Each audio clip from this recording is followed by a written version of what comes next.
generation, teacher to the nation. We're celebrating a legendary father, celebrating a man sent from God. Oh, no doubt about it, you are God's own general. You're an inspiration. And welcome to Mentorship Hour, where inspiration meets guidance and dreams take flight. I am Daniel Sawyer Misali, your host on this journey of growth and empowerment. Today, we embark on an exciting venture, diving into the world of mentorship and unlocking the secrets of success. But before we dive in, let us take a moment to understand what Mentorship Hour is all about. Mentorship Hour is more than just a program. It is a platform for learning, sharing, and connecting with mentors who have walked the path of success and are eager to guide others along the way. Throughout our time together, we will explore the stories of remarkable mentors, engage in meaningful discussions, and glean insights that can propel us towards our goals.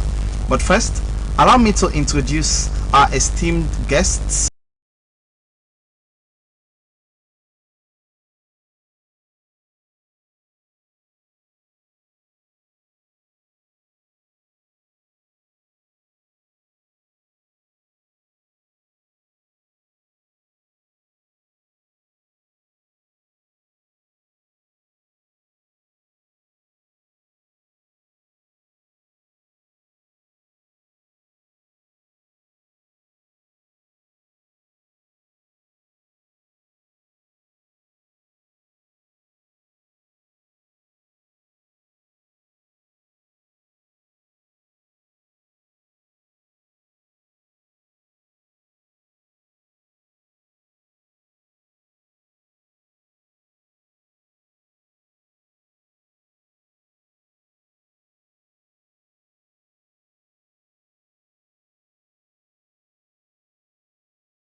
And get ready to be inspired.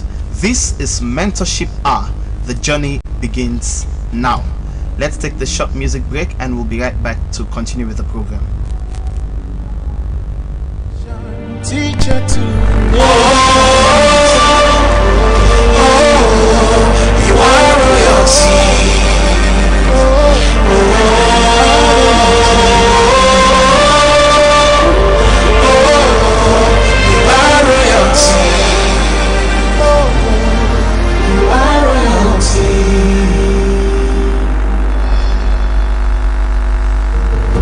Thank you for teaching us the way to go.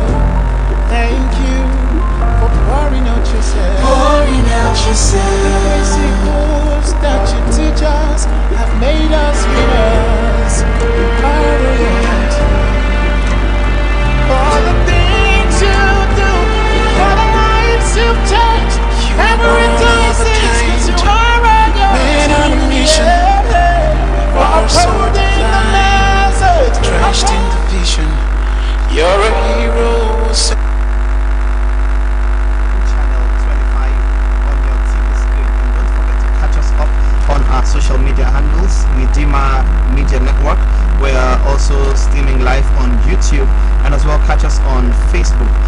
In case you want to be a part of the program, which you sure will be, kindly drop us a text message on the number that will display on your screen very soon, 079 716 255.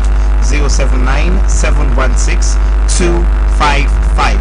Kindly drop us a text message and we will get back to you on that, or kindly drop them via the comment section on the social media platforms. Thank you very much. Like I said, the program is Mentorship Hour, and we are blessed this evening to have our wonderful and prestige guest who's going to be our mentor for tonight. No less a person but Bishop Benjamin Bangura. Good evening once more and welcome to the program.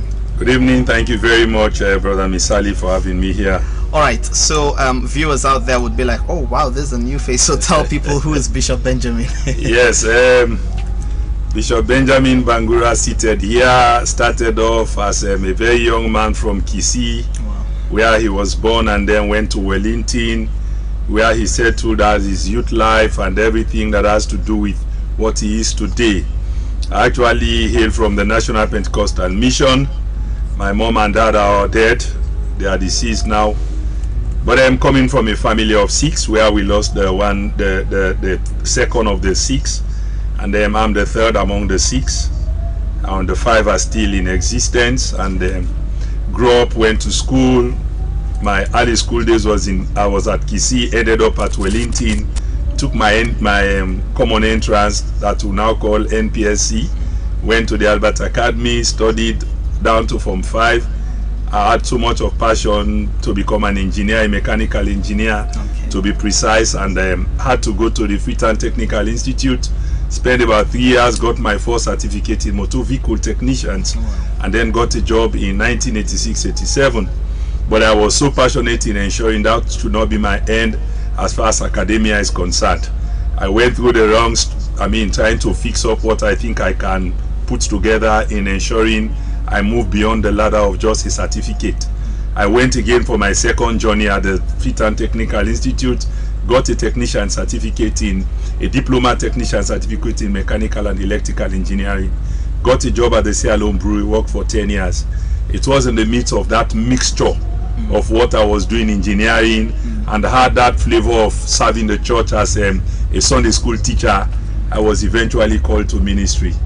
I had no alternative but to abandon the job, resign from the job, went to the Evangelical College of Theology, where I studied theology and education. Upon completion, after my undergrad, went to Frabe College, pursued a master's in education as well, adult education to be specific, came down, and I was asked to serve as a lecturer at the Bible College. Spent about 13 or more years in that place, and also went again in 2010 to secure a postgraduate diploma in education, which I got. And then I thought that would be enough for me to go. And later along the line, I was asked again to go for another master's in religious education. Talking to you, I've spent a lot of time in ministry in terms of my life as a youth, the president of my youth group. Before that, I was like social secretary who was in charge of music and all of those religious activities. Little did I realize I was actually being trained to do what I'm doing today. So I've come a long way in terms of my secular work and my spiritual life.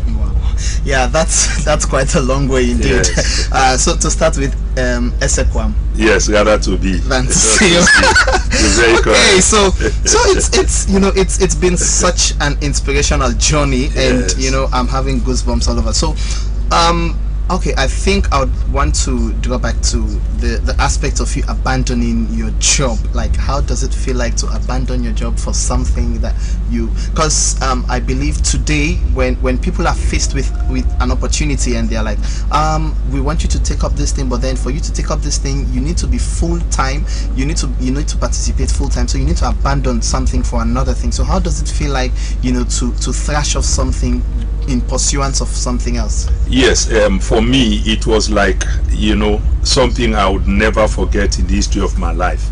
I gave my life actually in 1991. I gave my life to Christ. I became fully born again. Coming from those Orthodox churches, I may call it, a Pentecostal church that has the flavor of orthodoxy, where how do you draw the line between what you see in the scriptures as far as Acts of the Apostle is concerned, which brought about the turning point of the disciples, which was never what we saw. You can just go and you do whatever you want to do as much as you are in church. What people are interested in, you are part of a membership of a church. But then we came to realize that is not true. It goes beyond not just being a member of a church. And that was actually what motivated me to a point. Even when I took the decision, I had no fear in me, because before taking the decision, I told my wife 2 years prior to that date, I was like kind of confused, asking God, do you want me in this job or do you want me to serve you? And I knew clearly God was calling me to serve him. And so it dawned in me to say to my wife, you know what, God is calling me. Before I take this venture, let us pray. We've fasted for a week and prayed. I got the conviction, wrote my letter. I sent that one. I was informed I will not be paid because I'm opting out of the job. But that was not my interest. I was interested in studying the word, ensuring I fulfill the commission of God. that is making disciples, getting myself out there, seeing how I can bring these young folks to understand. It was for some, it was difficult for them to understand, but for me, I knew I had a passion. God has called me, and I know nothing will stop me from going. So irrespective of whatever the challenges might be in future, I was not interested in that one. I was sure it was God who has called me, and He will definitely provide what is required as far as my well-being is concerned, the well-being of my family was concerned at that time. And I have never once in a moment regretted taking that decision till date. Wow, that's such an amazing journey.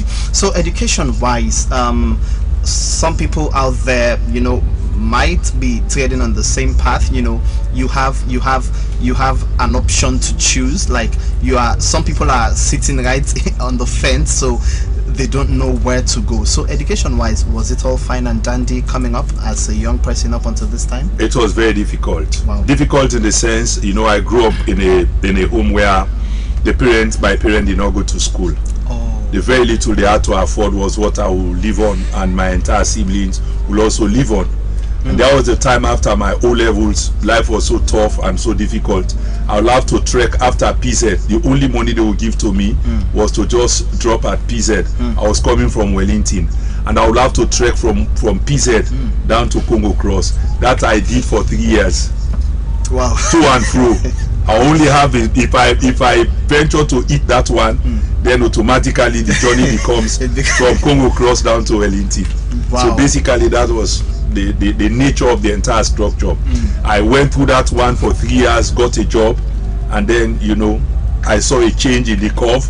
Now as an individual, taking responsibility for all of what that will happen in my life and in the future. So I had to ensure I do all I can to have my head above waters, and these were the foundations laid for me to be where I am today. Okay, this might sound weird, but have you ever failed at any stage in your education coming up? No. Okay. I was, in the midst of the mixture of what was actually happening in terms of what my parents can afford and the entire socio-economic environment I was actually in. There was never a time in which I would look at those things and say it should be an excuse for me to say, well, I will not just be serious in what I'm doing. Yeah, because the reason is nowadays you find out that young people tend to give excuse for every little thing. My parents don't have this, they cannot afford this, or because I don't know, like coming up. Yeah. What were the methods you used to study? Do you have 24 hours electricity? Did you have access to these technological items we have now? Or None of them. In fact, there was a time in my studies. There was a time in my studies when I went for the mechanical and electrical engineering. I'll go for work at night. Wow. At 8. Call it 9 at night down to 6 in the morning, and then from that point I will go for work. I'll go for class. Was this during your primary, junior, during my post-secondary education? Wow. During my secondary education, we went to school at the time. The question of you putting slippers or having crepe was not there.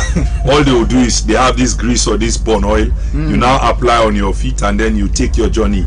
2 cents is given to you. That one is enough to get you a bread, and whatever you put in that bread is enough. So did you have those sophisticated backpack? Nothing like that. No, man, nothing like that. You eat like we call quote unquote the colores. Once that one is given to you without it being heated, you eat that one as cool as it is from the pan. Okay, so that's the real name. That's the real name, yes, definitely. Because nowadays, is coolers. Because nowadays we customize. Yes, definitely. You put it, give it some heat, and then you eat. No, in our days there is no time for that. You pick it up from the dish, you take it into your stomach, and then you leave for school. Okay, so looking at the current trend in which young people are coming up, I don't know, what do you have to say? There is a lot. One, the socio-economic situation has changed. Secondly, the advancement in technology and science has actually changed the entire narrative in terms of how we looked at education before and how it is looked at today. In our days, there was this competition in terms of what you acquire. It is not just people moving around with certificate they cannot justify or they cannot, yes, they cannot tell whether they are the actual owners. There is this mismatch between the certificate and the owners of those certificates in terms of their output. In our days, no, at the Albert Academy where I went, it was a competition all through. A child will have something, will come with a position like 30 in class because we are like 35. The highest in class we are 35. That child will promote with over 50%. We've seen that one. What was the average by then? The average by then was like 50. In the absence of 50, and then not the 30th position? Yes, somebody will have above 50, yes. Wow. Above 50. Nobody will fail in the class. Wow. And that was the kind of education we talked about. Where, you know, the teachers are so poised to ensure they give their best. And students are ready to get what they want. At the end of the day, make the grades. So if I should ask the $1 million question now, where have we gone wrong? That's a very good question. Yeah. Where have we gone wrong? There are so many reasons or factors for what we see today in education. It starts from the home. Wow. It starts from the home because that's the cradle. A child born is not just born and left alone. Parent might be there. The question you now ask, because the parents are supposed to be the first teachers of the children. What are we parents? What are parents actually providing? What foundation are they laying? Our dad did not go to school, our mom did not go to school. But once it is evening, they'll tell us to get our books. Whether we know what we are reading or not, as much as we hold these books in our hands, they know our children are reading. They know that one. And you know, there is no way you come back home and you tell dad and mom, they will say, let me see what you've written. Whether they can read or not, the fact is they will see the lines. They will now tell, oh, my son went to school today and this was what he or she wrote. Basically, that is what our parent did. But let us come back to the issue of where did we go wrong. One, it has to do with the parent. Secondly, it has to do with the education as providers. In our days, the principal, the teachers, whoever it is that provides the service are so passionate in doing what they are doing.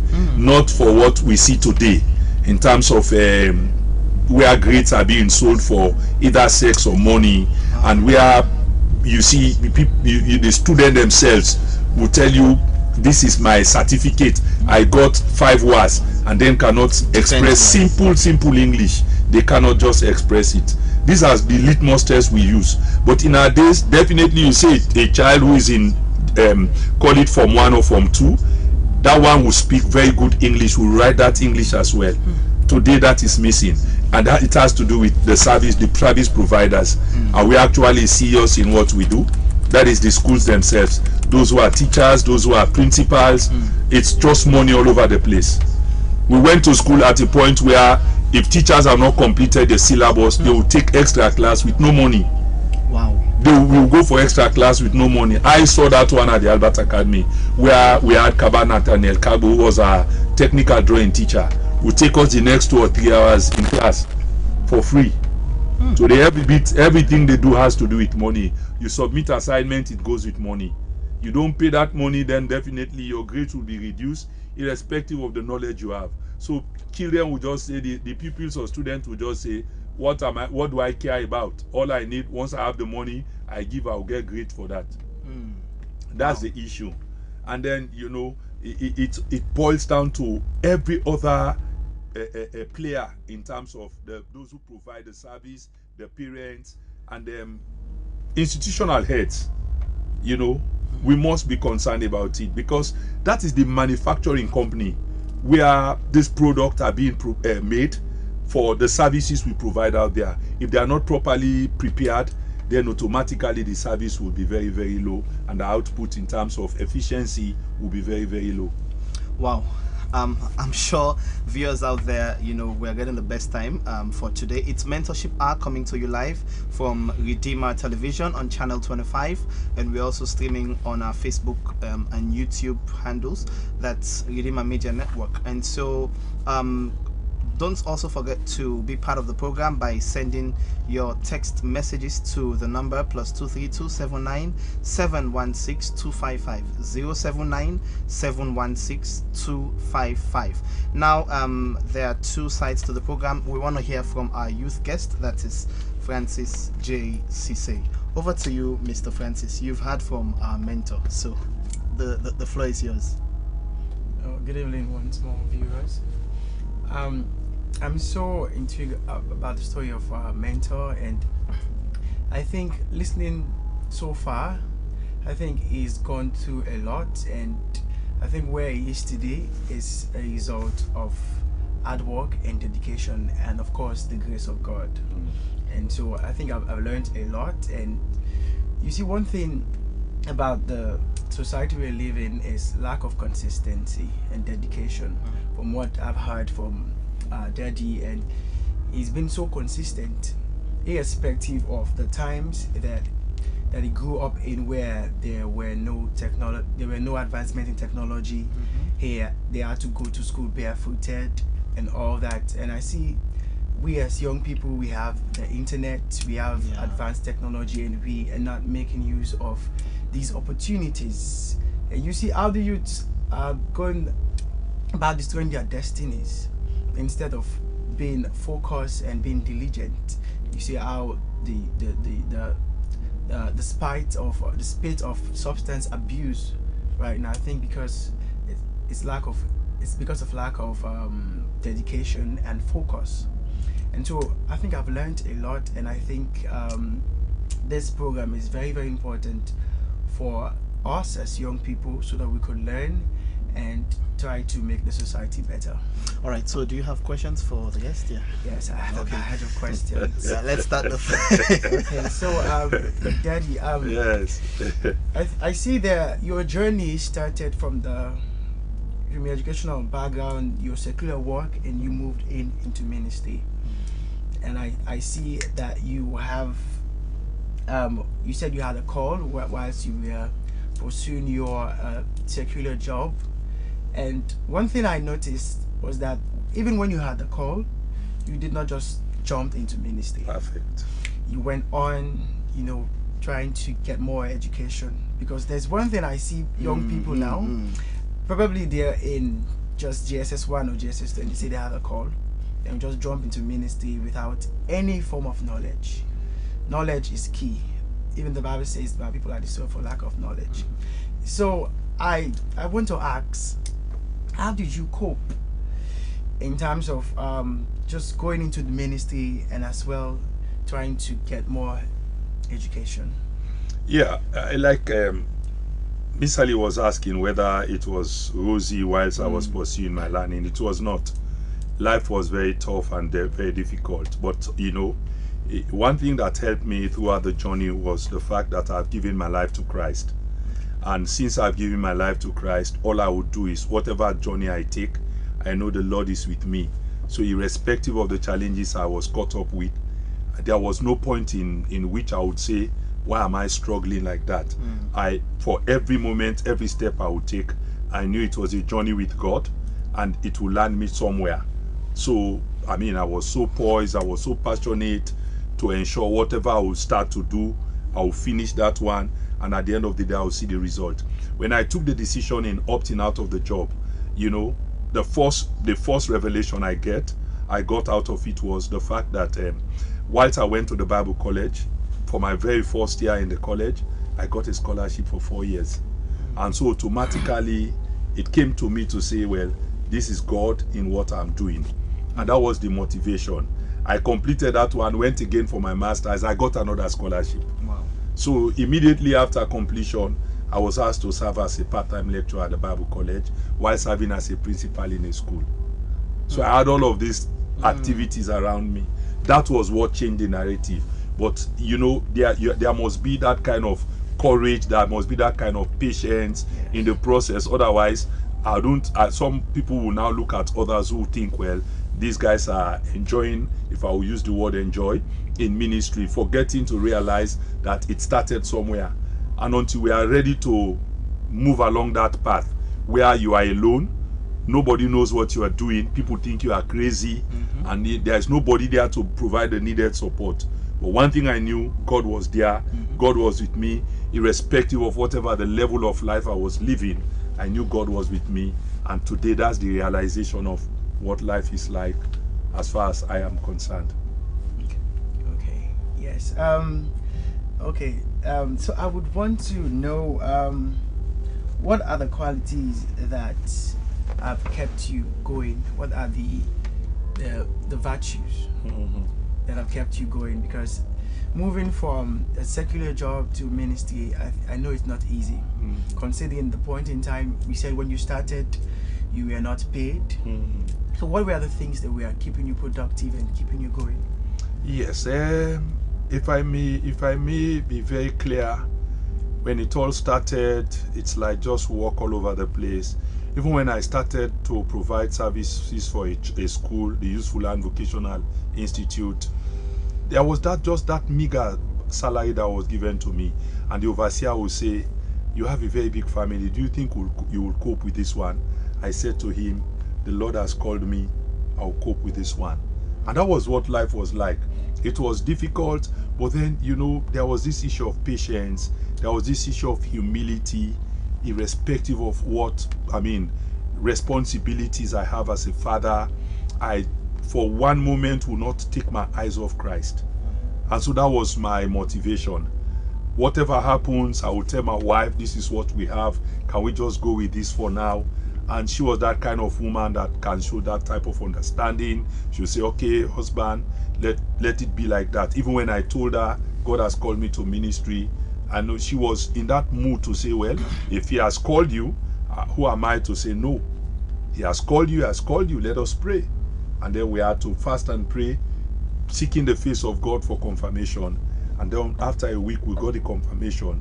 I wrote that letter, and life is just what it is now. Yes. Oh, you mentioned you have a wonderful family. There have been times when people who go into full-time ministry, they have problems with their family. In terms of time with the family, their wife. So would your spouse say that you've placed her above your ministry or your family? That's a very good one. You cannot be called to ministry, you leaving the family out. Okay. I used to tell my wife and children, my first church is the family. Yeah. If I'm successful in the family at home, then definitely I'll be successful in the family at the church. Right. But there is no way I can be successful in ministry. My first ministry is the house.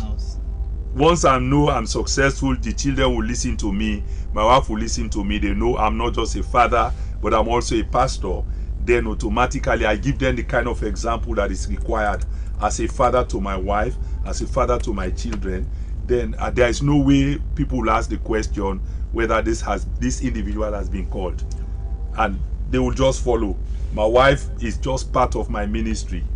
Whatever I will say today, my wife is part of my ministry. Yes, thank you. I would also want to ask, how has it been, or what advice would you give to young people that are coming up? Probably they are pursuing a secular career, and they have had the call of God, and they are a bit doubtful because in the world we live today, people are clamoring for wealth, and I see people think ministry is a means to get wealth and all that. So they're thinking, should I leave my secular job, or should I go to full-time ministry? And they're in that kind of dilemma. What advice do you have for them? Yeah, let me start by saying to viewers that at the point in which I was actually opting out of the job was a moment in which I was classed very high in my work. I was not just somebody who think, well, this job is not the kind of job I'm looking for. I had all what it takes at a point in which I was to be sent to Nigeria with a team of other technicians. And that was the point I wrote that letter of resignation. Having time with the brew manager at that point, who said to me, you'll be taking a team of other technicians. You'll be going to Kaduna, to be very specific, to be trained as to how you operate the automated plants they are using now. It was at that point where promotion was waiting. Okay. And I opted out of the job. For me to make that one very clear, but somebody will be listening, will be thinking, the job was not good, that was why he decided to leave the job. No, that was not the point. But I had the call. I knew it was God calling, and there was no doubt in it. For every week I will have a preaching assignment, and so I was having that problem now with my superiors, my head of department, and all of those guys who were around, who were my seniors. They will now say, well, it's time for work. You can either choose the job or you go for your pastoral responsibilities. I had to take the pastoral responsibility. If you are called to ministry, there is nothing wrong in you capacitating yourself. The call is not just immediate. If you take the life of this man called Moses, he had to spend 40 years at the backside of that Mount Sinai. He was there with Jethro. God knew he had called him to save the children of Israel. But there are so many things that are needed to be capacitated in order to provide the needed leadership that was required at a point in which Israel was, at the ebb of being destroyed completely. But then God had their cry. He saw the misery they were in, and they had to prepare Moses. Sometimes, as young people coming up, we know we have the zeal and the zest to come into ministry. But it's a point in which you don't just enter into it like that. You must be thoroughly trained, so that once you are in there, you will not be able to provide all the needed services, but whatever is required in terms of leadership and administration, to a very large extent, you have the capacity to provide those services. Otherwise, to see somebody in ministry and think, well, I will not further my education or whatever I think I want to do in future, you lack that one, definitely you will not be able to do it. In ministry today, we can take our daddy, Pastor Mambu, for example. It is not just being a pastor. You go back to the field, you see what he's doing, you become so amazed to ask, where did he collect all of those information? And that's what we want to send out there to these young folks. If you are called to ministry, we are not just called to ministry to wait on these people to come with their offerings. We must have our own contribution to make to society, not just within the walls of the church, but outside the church. As I speak, I provide so much of mentorship out there, in schools, in colleges, in so many institutions. So I still have that opportunity of interacting with my students, having their dissertations being marked. All of these activities I have, on my table. I didn't be for just what I've done, God has allowed me to do. Then automatically, these are the challenges pastors do face. They wait on these offerings, and if the offerings do not come, then they are in trouble to embezzle whatever has been provided. And if we are to take ourselves from that challenge, there is every responsibility to capacitate yourself. He has written how many books? A lot of these books, and they are all over the place. He has written those books. The farm is also there at Yenkesa. All of these activities put together, were it for him alone, he would have been a very rich man. But the aspect of what he's doing is providing a platform for us as pastors and as leaders, for us to know it is not just our services to humanity, it's not just limited to the preaching of the gospel, but how do we manifest the gospel we preach? It is by people seeing us doing those things, for them to understand the gospel is not just the spiritual, it has the physical arm, which makes it holistic in nature. Wow. Thank you very much. Well, listener out there, I am so touched, and I am deeply blessed by this wonderful program. And of course, it's Mentorship Hour coming to you live on Redeemer Media Network, channel 25. Of course, we're also streaming on our YouTube handle. That's Redeemer Media Network. You can kindly drop your text message to the number 079 716 255. 079 716 255. Let us just take this quick message from Apostle Joshua Selman, and we'll join you right back in the program. Don't touch the dial.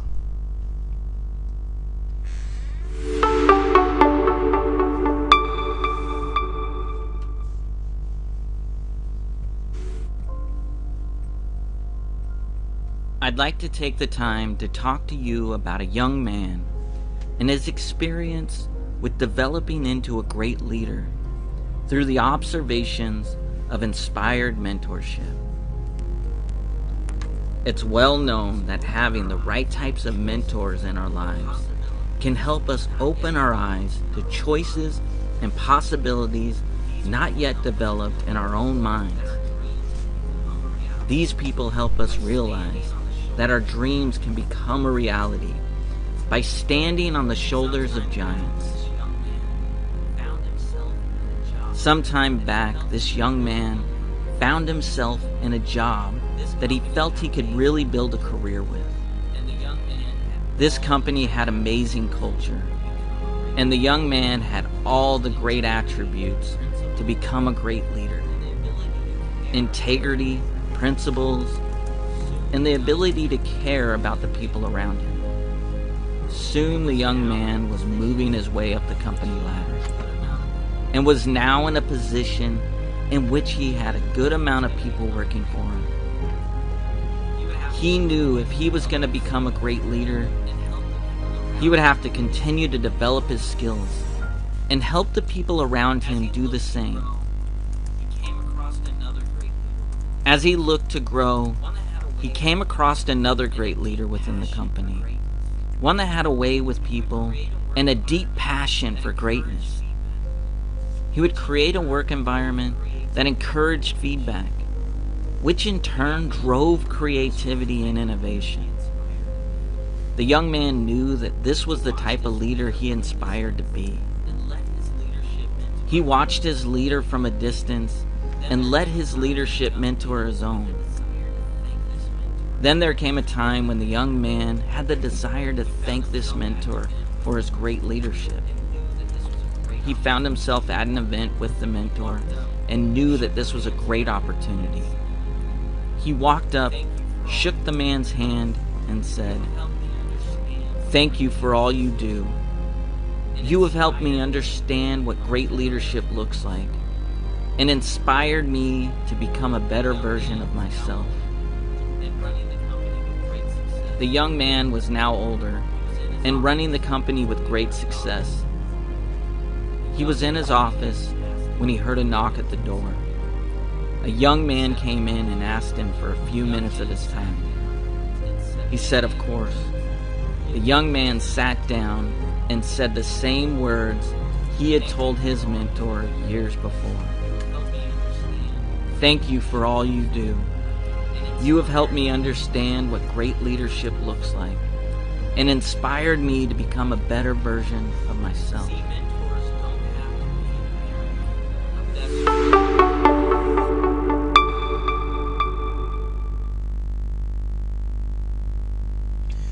Welcome back from that short break. It's a short video about mentorship and leadership, the steps involved in being a mentor and a leader. Don't forget, you're watching the program Mentorship Hour, coming to you live from Redeemer Television on channel 25 on your TV screen, and we're also streaming on YouTube, Redeemer Media Network. Don't forget to send your text message to the number 079-716-255. We still have with us our wonderful and auspicious guests for today's program, Bishop Benjamin Boino Bangura, and of course he's here with us, and he's been talking a lot about, you know, the steps, the path that he walked through to becoming who he is today. And I have learned from him. I don't know about you, and of course our youth guest as well has learned a lot from him. And so over to you again, Bishop Benjamin. So what are some common misconceptions about the field that you studied that you would like to address for some people who are currently studying that field? Yeah, well, you mean education or engineering? Education is very important. Education is very, very important. You know, it's the bedrock for every society to grow. Sometimes our young folks find it very difficult, even when they are called to ministry, to think, well, I will have to spend all of my time in the work of God. There is so much to do. There is so much to do which requires education. There is so much to do in the services of the church. Gone are the days in which we think the pastor is just called to preach. You know, we preach in the church, but we have so many other hours out there idling, and we have nothing to do to compensate for those times, and which requires us to capacitate ourselves. Once we have the needed education, schools are going on, churches are establishing schools today. It will be unfair on our path to establish a school and we have unbelievers to take responsibility in terms of serving as teachers in those schools. And if we have we have pastors who are teachers who can just go for an hour or two, teach a subject, and they go back to their pastoral responsibility. I think even the aspect of teaching, if we can have some of these pastors do that, take that responsibility to teach, it provides them the platform to reduce the menace we see today in our education as systems. Because if a church establishes a school and you find unbelievers teaching there, what do you think they're going to give? I am one who serves as a mentor for Christian private schools. I'm one among those facilitators who facilitate those programs in bringing Christ back into the schools. Yes. You know, we talk about flourishing a godly nation. Okay. There's no way flourish a godly nation if the people who provide the services do not have the fear of God. And if pastors who are teachers take that responsibility, there will be no bribery. The pastor will not say, well, until you give me money, I will not mark your assignment. I give you grades for that. So basically, these are some of the reasons why we think it's important for us to be and I just got to think about something. I think even, I don't know, what are your thoughts about even the governance to get to raise a godly nation, like godly people to mind the affairs of the governance. Very correct. I don't know, what are your thoughts? Very correct. Very correct. You know, the level of corruption we see today in our days was very, very minimal. For somebody to be brought to the limelight to say, this is what you have embezzled, in our days it was not a norm. But it's like corruption has been domesticated. It has been institutionalized. Once you are not part of that cabal, you are not part of that team, they think. But I want to say, if we can train pastors, we can train leaders in the church who are educationists to go back to those government activities, definitely I'm sure things will work. I have worked at the Bible College. I was not just there as a lecturer. I served in the capacity of estate officer, where you procure materials for the construction of building projects in the campus. You know, sometimes we go to procure these materials, and these guys in the shops will ask you, what do you think we must put? I will ask them, how much did I pay for it? You know, these are some of the things we have to do. Once you show that kind of example, definitely it will minimize the level of corruption that is going on. But today, people don't care about it. The boss, the individual who serves as your leader, who is a director, a managing director, is the first to start the journey. And so who are you at the ebb of life? The best you can do is to opt out of that job. But I think if Christians who are truly born again can be educated, pick up those employment, don't allow themselves to be corrupted by the systems they meet, they will definitely make the mark. Over to you, Mr. Francis. Yes, I think it's a profound point that our daddy has raised, because if we're looking at the spread of corruption now, it's because we have ungodly people in those positions. So if we can we see Christians are shying away from these things. They just think that they should be in the church and be praying. And sometimes I said, what are we praying for? We're just praying for the same people. And so I think there should be more sensitization for Christians or Christian leaders to get themselves involved in governance, in this educational institution, because as our daddy said, you see, the education is the bedrock. Yes, to even the government. Yes, because that's where it starts. So I do teach, and I see how the kids now, they have been accustomed to the corruption right from school days. School days. Wow. Yes. I did not pass this test. Can I give you this? Wait, is that coming from from a kid? Yes. Yes. It has become a norm. So you see, I think there should be this kind of sensitization for Christians to be involved, because I think we are involved, but not that much. I think we should get ourselves more involved in the system, because these are when the foundation is destroyed, what can the righteous do? And so it's really a point to note. But I want to ask, what is the role of Christian leaders in ensuring that we accomplish all of these things. Because you see, a lot of Christian leaders, they're just focused on the spiritual aspect. Thank God for people like you are dadding the Lord. They're involved in other things. So what do you think is the role of spiritual leaders in helping to develop the nation? Yes, thank God for the voice of our land in the person of our dear father, Pastor Francis A. Mambu, and the host of us who are actually there in ensuring we don't just come to church because we are leaders, we want to lord it over our parishioners or the congregation, or we think we have been called to enrich ourselves. You know, the gospel is a complete book in itself, where Christ in his ministry was not only focused in the aspect of the spiritual well-being of people he came across, but he was also interested in the physical well-being of these people. And it was a whole package of his ministry. He says he will preach and he will teach, and those who were like needed some support, he will give. You take, for example, the situation of where he had preached for the rest of the day. They were 5,000 in number. He said to Peter, these guys I believe they are now famished, they want to eat. Where do we find food for them? So you see the spiritual aspect and the physical aspect. Yes. That one should not be negated. If we are having leaders coming up today, I think our responsibility is to ensure we teach our people how to make money. Eagle R is part of the approach. You don't just tell the people you must come with your tithe. If they are not working, where are they getting the tithe? Very profound. You tell them, you tell them how to make this money. In my ministry, that is what I do. If there is opportunity for us to help them provide scholarships, provide educational services, I will let the church get those monies, because this is how we train them to make sure when they get back after completion, they will come back to support the work of the church.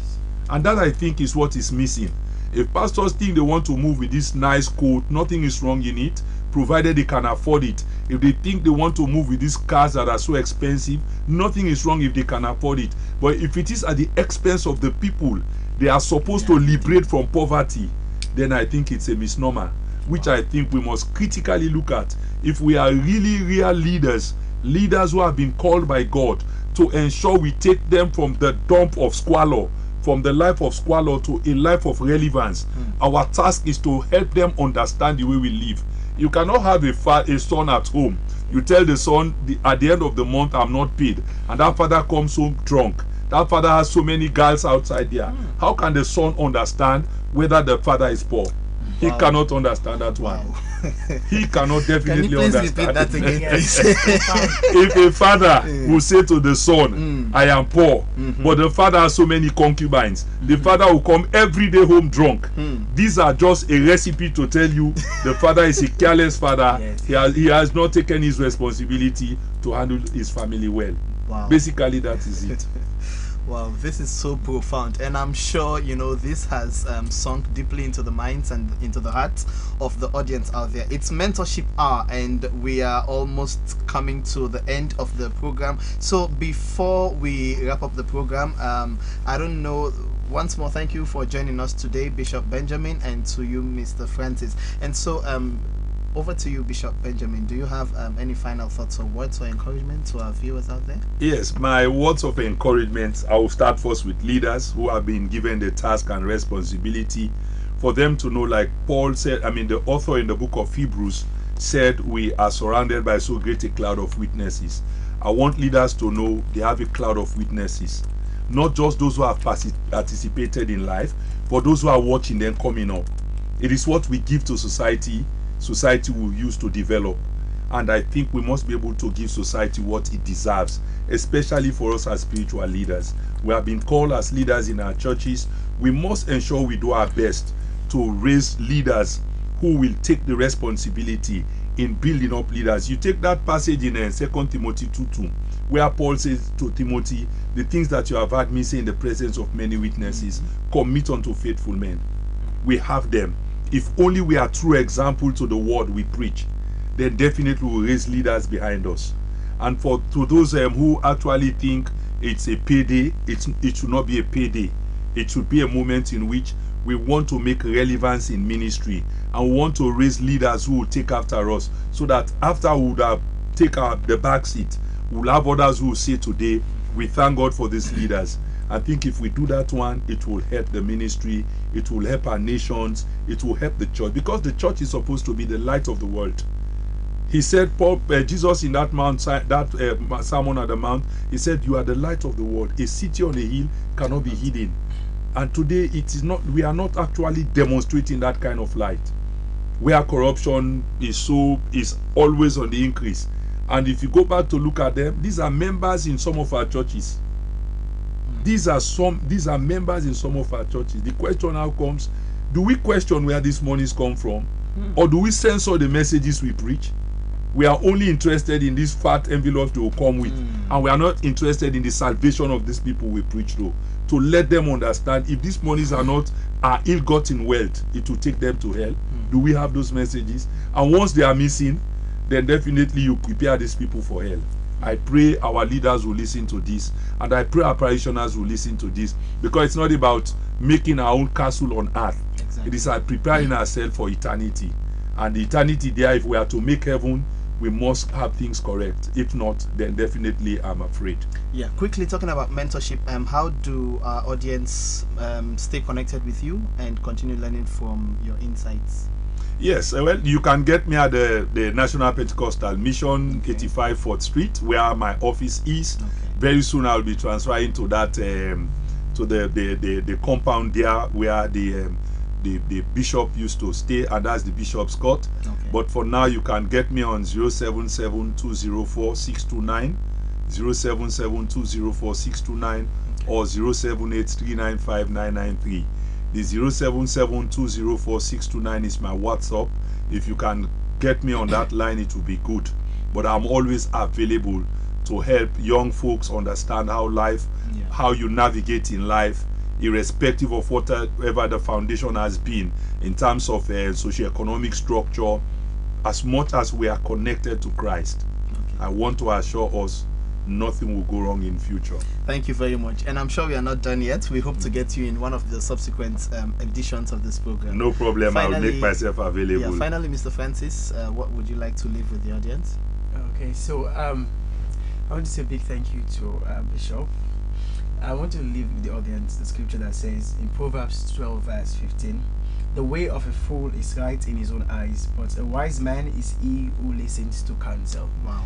So I would want to encourage all the audience, especially young people, to listen, to give heed to this counsel, because we are in a better place to learn from our elders and not to make the same mistakes that they have made, but to learn from their successes and to improve on ourselves and make our nation a better nation. Thank you very much to our esteemed guest. We truly appreciate your time and expertise. Thank you for being a part of this program, Mentorship Hour. This is Redeemer Television, Channel 25, and for today I have been your host, Daniel Sawyer Misali. The program comes up every Friday, 8 p.m. to 9 p.m. And always catch us live on Channel 25 Redeemer Media Network on our social media handles. And for any queries, information, or inquiries, kindly contact 079-716-255. Until next week, stay blessed.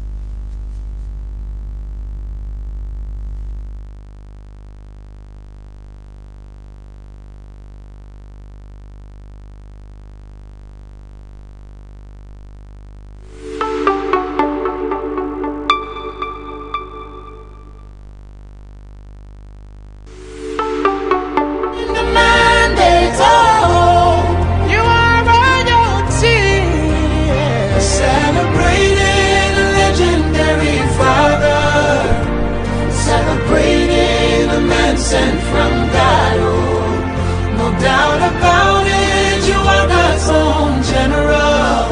You're an inspiration, teacher to the nation. We're celebrating a legendary father. This is a clarion call, a call to redemption, a call to healing and deliverance, a call to spiritual upliftment, a call to restoration, a call to physical and spiritual change, a call to joy, peace, and discovering of purpose. Right here on Redeemer Television. On Channel 25. Tonight, is a deliverance night. This next Home of redemption. deliverance. We are looking at